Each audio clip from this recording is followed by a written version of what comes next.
Hello, this is the tradesight U.S. stocks and futures market preview and domestic economic data roadmap for the week beginning, well, actually in this case Tuesday, the 20th of January 2015. We have a Monday holiday. Stocks and banks are closed for the Martin Luther King holiday, so we've got a 4-day week, and that's following a options expiration Friday that we just wrapped up here.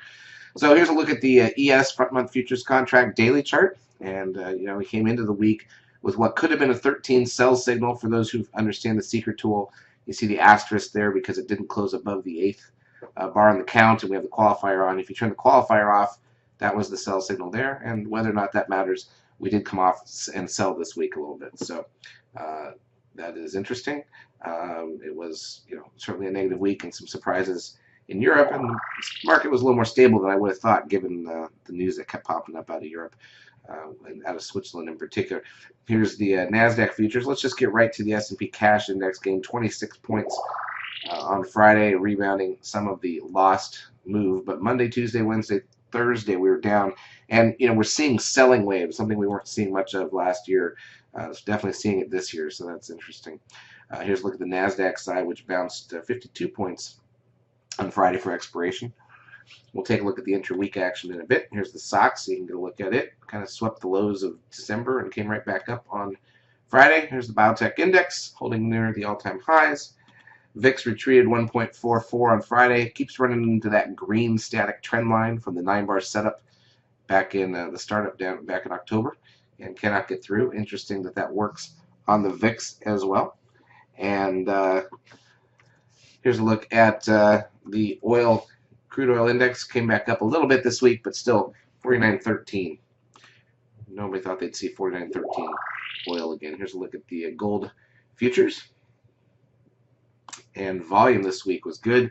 If you take the last 5 days there, we averaged about 1.9 billion shares a day, which is perfectly fine. No complaints on that. So that's where we're at in terms of the market. Let's take a look at the intra-week action and see what we saw. Going to 10-minute bars in this case. Let me switch that out. And here's what we saw on the ES, in particular from Monday. Monday we had basically a small gap up, shot down. We had a real nice trading session Monday. This was a week where the first 2 hours every day were really solid for us. I don't think we had a bad first two. I think Friday was a little slow, but we knew that because of options expiration coming in. Tuesday, and then we were flat the rest of Monday. Tuesday we gapped up and kept going.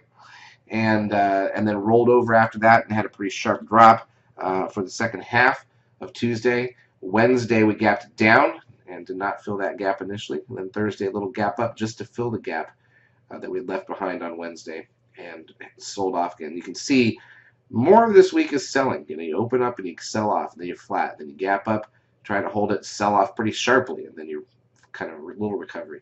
Then you gap down, try to recover, and sell off. Thursday's a selling day. Friday, which was options expiration, was the only day that was kind of positive. So we're definitely seeing selling waves. That's something we were not seeing much of back in 2014. And we knew that at the end of the year that we wouldn't see much of that. Here's a look at the Nasdaq side. Pretty similar. I'm not going to cover it in this particular case. All right. So what do we have to look forward to this week? Well, we know, first of all, that there's the holiday, so we have nothing on Monday, no markets, no news. Tuesday, just the NAHB Housing Market Index. That's 30 minutes into the market. Wednesday is the MBA Mortgage Index, housing starts and building permits. Nothing super important there. Thursday, continuing initial jobless claims. That's the weekly number. And the FHFA Housing Price Index. Also, natty gas and crude oil inventories, both on Thursday because of the Monday holiday. Friday, leading indicators and existing home sales 30 minutes in. So nothing big. There's no big data. Tuesday, probably be a little slow. It always is. Come first day after options expiration, but it's also first day after a long weekend. So it might take a little bit to get going. But Wednesday and Thursday should be decent. Fridays are always a wild card. You never really know. So I'm just going to focus on that. Wednesday and Thursday probably being the better trading day of the week. If there's some big economic news over the weekend or more digestion, people digesting what's going on in Europe, maybe the markets will take off right out of the gate either way on a Tuesday as a reaction to that. So be prepared. Definitely want to show up Tuesday for the open, but you don't know what you're going to get till you get it. Charts as usual brought to you by eSignal.